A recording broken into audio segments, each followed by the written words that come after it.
PushGapRadio.com, Hamilton Park, Dallas, Fort Worth. You know this. If you win, I know you're going to take the team. But if I win for 700, I'm going to collect every penny. I don't care how many years go by or what. I'm going to get it because you cut me deep here. Walked out. You really believe an owner doesn't draft a first-round quarterback for almost over 30 years? You really believe that? I'm telling you all, and you all know this, the NFL does not take actions against them lightly. If you sue the NFL or you counter-sue the NFL, they will definitely come to get you. I seriously believe this Super Bowl drop by the Cowboys was not a 30-year drop by the Cowboys. This was a sentence by the NFL. Hey, welcome to Estevan TV. I'm at pushgapradio.com. Something like that. Shaka Ford won in the main event with me, the Queen D, Jackie up. Heard exclusively on Push Gap Radio. Get a look.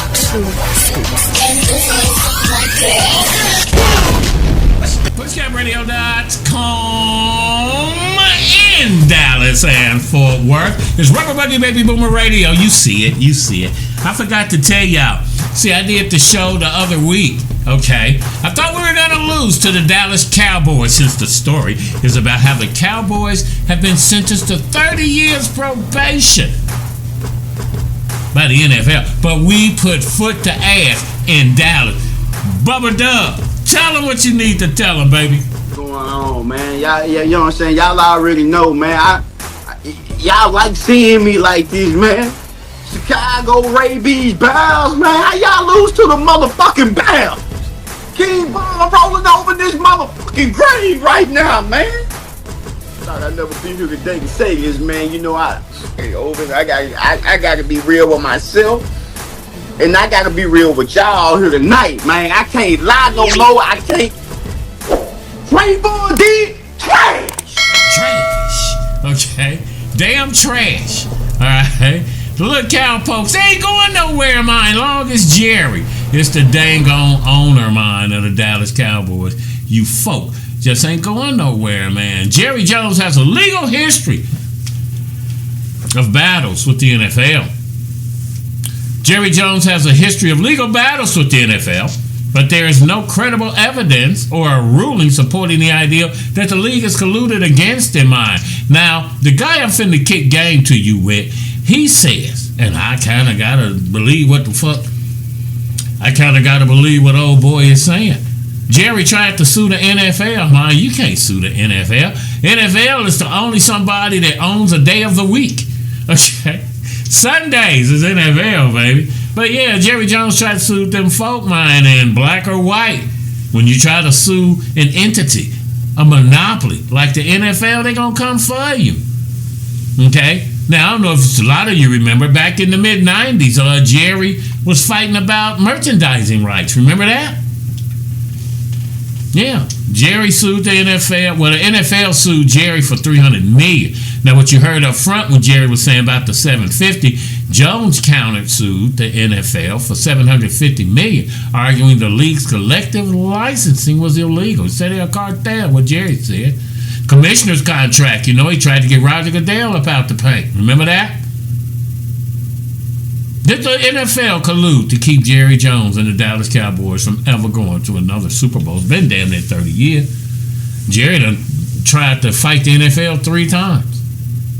What happened when Trump tried to go up against him with the USFL? You know the game. I ain't got to explain nothing to you. Say there's no evidence of collusion. Ask Shador Sanders that. Check it out.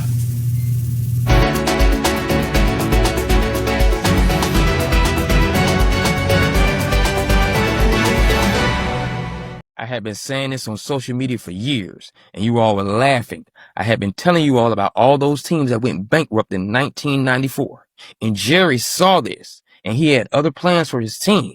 But you all didn't want to listen, because Jerry was not trying to go bankrupt as well. Once again, Jerry Jones has a business deal against NFL properties.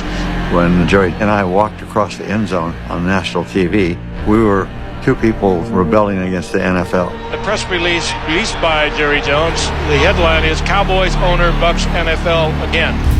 So if that's not an in your face, well... Any Anytime that you're pioneering, you're going to upset a lot of people. It's probably the most fun I had as CEO at night. Today, the owners huddled in Atlanta. When you have a partner who's willing to say, I don't care about your rules, how do you stop them? It was not just Paul Taylor, it was owners that make that decision. There is no doubt in my mind that the NFL is trying to intimidate the Dallas Cowboys. I really felt like I had my back against the wall. I understand politics, but intimidation, being a bully, be careful. But I was cutting and shooting. It's official. Cowboys owner Jerry Jones sued the NFL today. It's an illegal cartel, and it is a cartel. Jerry was not afraid to take that fight on. And it was a difficult period of time for the NFL. You know this. If you win, I know you're going to take the team. But if I win for $700, I'm going to collect every penny. I don't care how many years go by or what. I'm going to get it because you cut me deep here. Walked out. You really believe an owner doesn't draft a first-round quarterback for almost over 30 years? You really believe that? I'm telling you all, and you all know this, the NFL does not take actions against them lightly. If you sue the NFL or you counter-sue the NFL, they will definitely come to get you. I seriously believe this Super Bowl drought by the Cowboys was not a 30-year drought by the Cowboys. This was a sentence by the NFL. They came to a compromise. We'll let you make your money, but you will not win. It was at least a 20-year drought. So all of you all who are on this 30-year drought, you haven't won anything in 30 years, you might want to change that to at least 10. Because I believe Jerry was on punishment for 20 years and he couldn't see any Super Bowl. Tell me what you think in the comments. 5 reasons the Dallas Cowboys ain't won another Super Bowl. Jerry Jones' dual role as owner and general manager. Ain't no way in hell Jerry no damn GM. He know it, I know it, you know it. Man is 174 years to hell old. Sit down, Jerry. Good Lord. Look at in the government. That's why the government shut down. Ain't shit but old people. They shut down so they can take longer naps, man. Sit down. You're not a GM. You will never be Jimmy Johnson. Love Jimmy Johnson. Go Bears. Okay? Coaching instability and turnovers. So these are the top 5 reasons that the Cowboys have not won another Super Bowl. Jerry Jones' dual role as owner and general manager. Coaching instability and turnovers. You know, Barry Switzer, Chan Gailey, Dave Campo, Bill Parcells. The Big Tuna kind of turned things around. And, you know, Mike McCarthy was the last before soft-ass Jason Garrett. Wade Phillips used to run Camp Cupcake. You live down in the North Texas, Dallas-Fort Worth area. You know what I'm talking about. But, yeah, don't no real coach want to come here. Number 3, failure to build a complete team. Jerry just can't figure it out. Number 4, playoff performance and inability to summit. They've been competitive, but have constantly fallen short in the playoffs. It's just sad. Number 5 reason that the little cowpokes have not won or went to another Super Bowl. Focus on brand over winning. Jerry just wants to keep his name out there, man. That's all that is. Jerry more about the rah-rah-rah than the win-win-win. Any 500 coaches could lead the Cowboys to the Super Bowl. What number you on? Nah. Jerry Jones. Do you know about Corinne Lacey, the former LSU wide receiver mine, NFL draft prospect, died by an apparent suicide. 24 years old. Happened on April 12th down in Houston, Texas. His death occurred just before a grand jury was scheduled to begin hearing evidence in a separate serious legal matter pertaining to a December 2024 fatal car crash. They tried to put it on the youngster, man. You know how they do us. He was accused of fleeing the scene. All of it turned out to be false.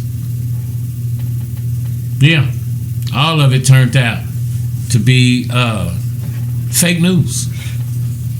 The controversy is Lacey's attorney, Matthew Ory, disputed the claim that Lacey caused the crash, later releasing video evidence that he argued showed Lacey's car was well behind the point of impact when the collision occurred. You know how they do us. I ain't gonna talk no more. Roll tape.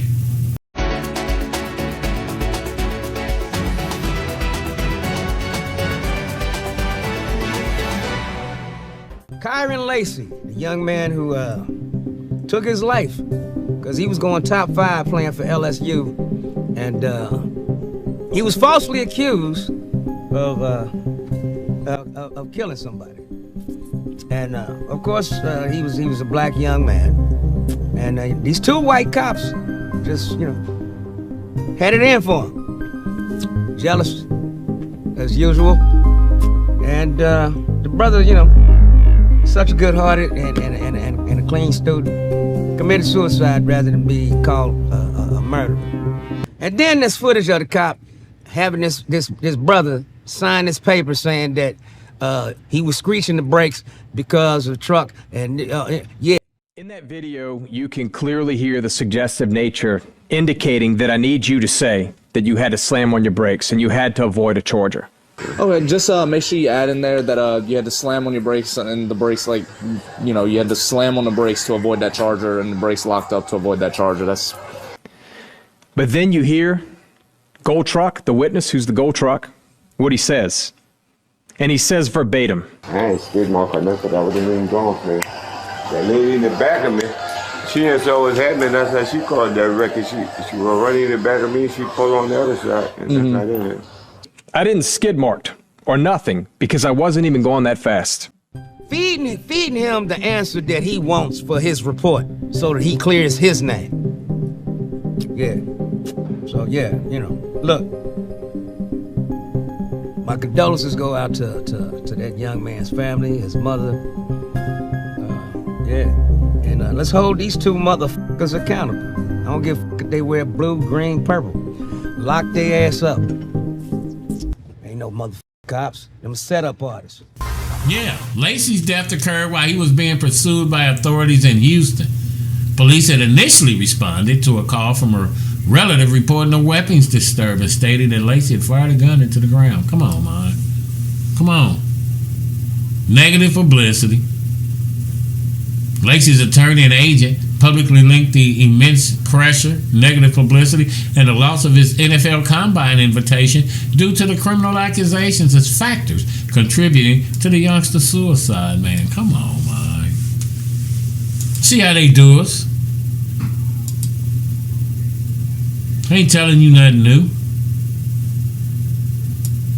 You see how they do us, man. Speaking of, do you think there are any positive to racism? Okay, this young lady breaks it down, and I kind of had to agree with her. Because you denied us opioids when we were in pain. You hooked on fentanyl and opioids. Because you didn't want us living in your housing areas. Now you don't have a home. Okay? Yeah. You didn't want niggas to have jobs. Now your jobs are overseas. AI is here now. And we're still surviving as black people. What do we care? What do we care? Are there any positives to racism? Check this young lady out.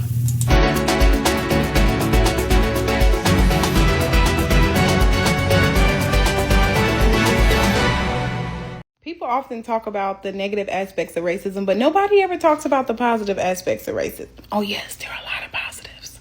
The housing market, remember, they were locking you out the market. You couldn't get a loan for your life, right, from these banks. And when that market went pow, and it wiped out the middle class, you were largely unaffected because they were locking you out. The opioid crisis, when you go into the hospital and you're like, man, I'm in pain and he won't give me any medicine. Well, because they weren't giving you medicine, not taking your pain serious, when all of this opioid crisis stuff are happening, you were largely unaffected.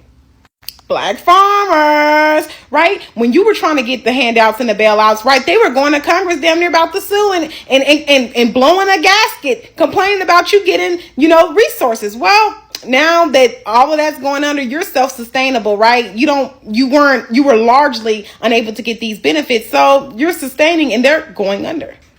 That suburbia, right? They have to drive 40 minutes, those long car rides. They can't miss a car note because they won't be able to get to work. The suburban lifestyle is dead. A lot of people aren't, getting married, having kids, right? Home markets dropping. There's one plaza in the area. It's super boring. Everyone's trying to squinch in closer to the city, right? But you were locked out of suburbia. So you're largely unaffected by this. And y'all, that's also why they've been trying to get into the city, y'all. But Listen, that's a whole nother topic for a whole nother day. They've been trying to get into the city real bad, y'all. They don't want to commute to work no more. See, y'all have turned the city into a mecca, right? Where you can make a lot of money. It's a lot of things to do. The quality of life there is actually pretty fun, right? And so they've been trying to largely come in and colonize the space and throw you out of there, right? And sneak themselves in there. But that's another topic. Affirmative action, right? When they start telling you you can't go to school and get no education, baby, you already know. Dun, dun, dun, boom, boom. You better be at a HBCU. I can write a book on this, y'all. I got plenty more. But there are perks to this. Yeah, there's some positives, man. You know what I'm saying? Yeah. There's some positives. You just the last to get hit. Everybody get hit. By the time they get down to the white folks, yeah, you're poor. See, us, they hate us because we're black. They abuse us because we're poor. Well, you too. You're a poor Asian. You're a poor Hispanic. You're a poor Jew. Whatever poor you are. Once we get past racism, we get to classism. That's you. So yeah, there are some positives. That's why black farmers are not struggling. You didn't give them shit anyway. So they already knew how to do it out. Okay? Yeah, positives to racism. The wealth gap. We've always had a significantly lower median wealth than white families. Housing discriminations, we just laid it out for you. The red lining. I'm mad because it's like I'm wasting your time telling you this. You know. Them folk taking a hit. Trump in there. Them folk taking a hit, mine. Black folk taking a little bit of a hit, but come on, mine. You know how to survive. Who you give a damn who in office?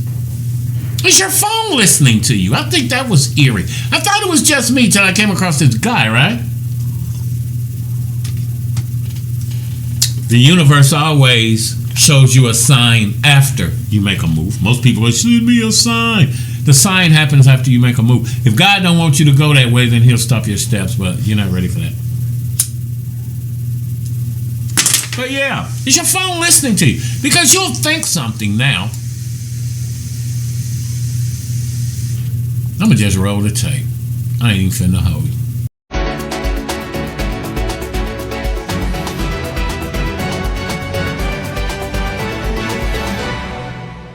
Is anybody else experiencing this? I'm experiencing this thing where, like, we all know if you say something into your phone, the mic picks it up, and somehow it gets the information you're talking about and puts you in the algorithm of that subject matter, right? We've all noticed that, right? But have y'all gotten to the point where you don't even have to speak on it? You can just think about it, and you're in the algorithm. Did you know that your smartphone is listening to you even when you're not using it? Tech giants claim they only activate when you say trigger words like, "Hey Siri," or "Okay Google." But former Silicon Valley engineers tell a different story. Your phone captures 3-second audio clips throughout the day, analyzing them for consumer patterns, emotional states, and background sounds. That's why you see ads for products you only mention in conversation. The average phone transmits 14 megabytes of audio data daily to remote servers. In 2023, a software engineer discovered hidden files on his device containing thousands of recorded snippets, conversations, arguments, even intimate moments, all tagged with precise GPS coordinates. When confronted, companies claimed it was a diagnostic feature. Most disturbing? The microphone indicator never activates during these recordings. Your phone has 2 listening modes, one that shows it's recording and one that doesn't. They're collecting a voice map of your entire life, your habits, your fears, your secrets. And it's all buried in terms of service you agreed to, but never read. Next time you speak near your phone, remember, the conversation isn't just between the people in the room. You're in getting ads or promotions to that subject matter you were just thinking about. And I've kind of tested this a few times, unintentionally though, but I thought about something that I haven't thought about in years and years. I haven't seen on TikTok, I haven't seen on anything in years, but I think about it, right? and suddenly I'm in that algorithm. Every other video is that subject matter. Am I the only one experiencing this? Or is everybody else experiencing, like, it seems like these phones can tell what we're thinking and they throw us in the algorithm of that. Y'all experience that? Yeah, man, your phone listening to your ass, nigga. They can tell you anything. Somebody, you supposed to say, hey Siri or okay Google. That's why I ain't got no Siri or none of that. What's another Alexa, whatever it is, I don't give a damn. I ain't got none of that. Them people listening, nigga, I was in the military. I don't trust your government. That's why I didn't take the shot, you know, during COVID. But that's another story. Yeah, your phone is listening to you, man. Your phone is listening to you. Are white people responsible for rap and hip-hop today? Black folk, we don't own no distribution. You know what I'm saying? So all our music is controlled by them folk. That's why Michael Jackson, Prince, Sam Cooke, all of them have been knocked off. It's just what it is. White folk have taken over rap, and if it don't sound like shit, it don't get played. Here's Charleston White. Check him out.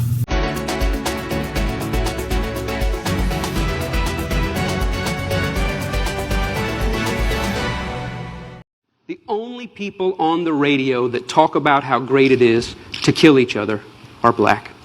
How come that exists? You know, we obviously blame the rapper, but we ignore who's behind the rapper. Nobody. It's the white man. No, you goddamn lie. No, it's the white man. No. Listen, when you show up to my record label with your killing nigga music, I ain't behind what you wrote. The white man is for sure. You wrote them before you got here. 15 stations on a dial, go up, go down.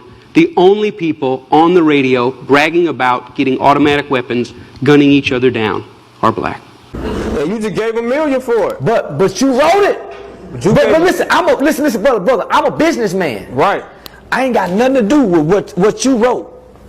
You wrote the lyrics talking about killing your neighbor. But you didn't tell me, no, this isn't what you're supposed to be writing. You said, I'm going to give you $1 million brother, but listen. So you encouraged it. No, I didn't. With the utmost dollar amount. No, I didn't. I'm a businessman, and I'm about business. Where are the white AK-47 shooters?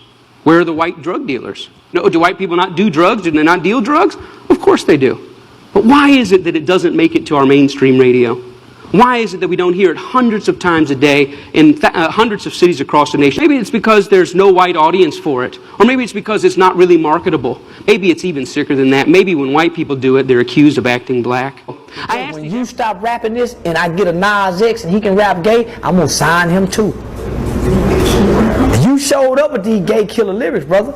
I ain't got nothing to do with what's in your mind and what you want to project. I just know your destruction makes money. We have to remember that we learned from some of the best. They had some white boys came over here that did the first beheadings in Point Coupee, Louisiana, where I'm from. Slave insurrection, that was the way you dealt with it. Tuskegee syphilis incident. We're going to see how black men die if they have syphilis, but we pretend we treat them with penicillin, and we're just going to watch the pathology of how they die. Now, that wasn't back 200 years ago. That was 1930 to 1974.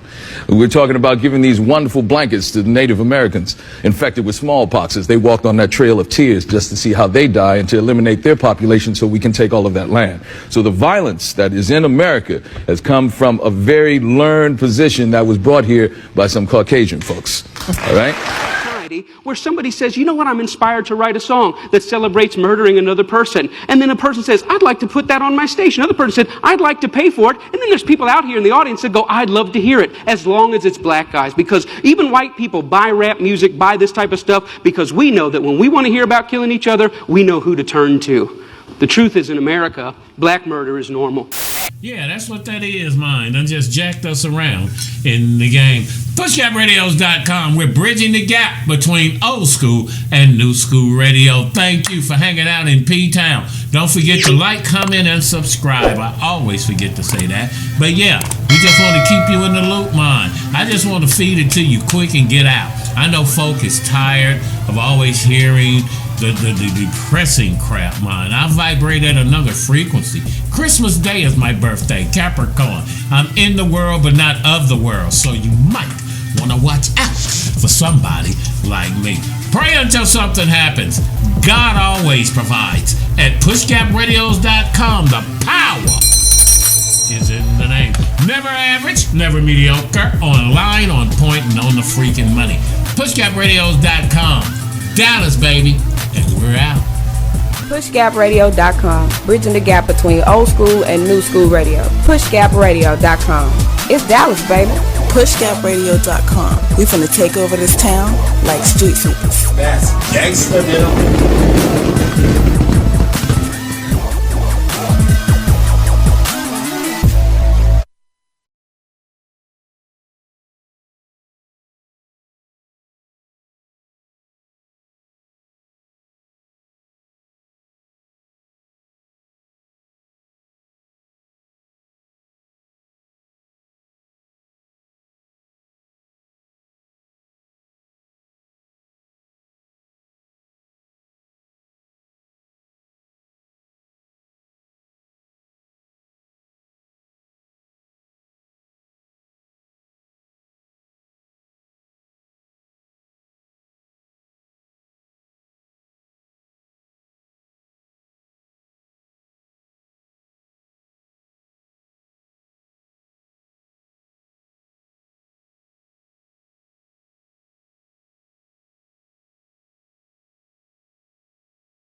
Hey, welcome to Estevan TV. I'm at pushgapradios.com. PushGapRadio.com.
Go Bears, baby. Go Bears. Welcome to the Push Gap Recap that covered the highs and the lows of this past week. Here's what we talked about, and we'd like to get your input on it as well. Coach Prime, Deion Sanders, reflected on his bladder cancer battle. He sat down here to talk with Michael Strahan. I myself loved the interview. I love to see two brothers kicking it like that. Them folks set it up, but I'd rather see Michael Strahan and Coach Prime talk about it themselves. What do you think? I loved it. Content creator Nino Brown thanked them folk trying to delete Coach Prime. So if you didn't catch that, you might want to stumble back. Okay? It's the journey, not the destination. A homeless man's incredible testimony. Did you see that? It's the journey, mine.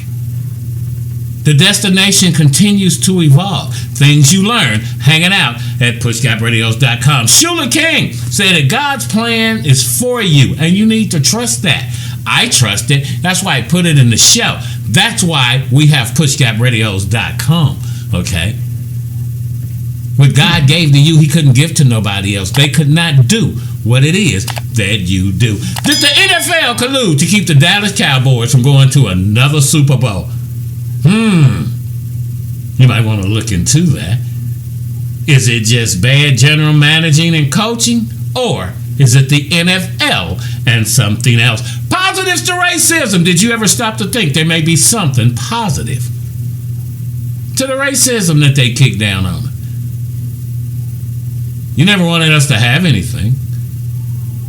You kept us from getting opioids when we were hurting and sick because you didn't believe black people were hurt or sick. So now you have an opioid problem. Missed us. One of the positives to racism here in America. Thanks for hanging out. Hit the comment section.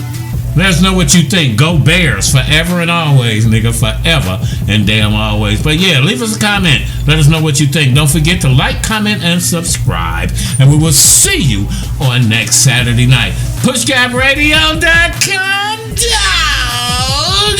It's Rubber Buggy Baby Boomer Radio. Dallas. PushGapRadio.com. Bridging the gap between old school and new school radio. PushGapRadio.com. It's Dallas, baby. PushGapRadio.com. We finna take over this town like street sweepers. That's gangsta, nigga.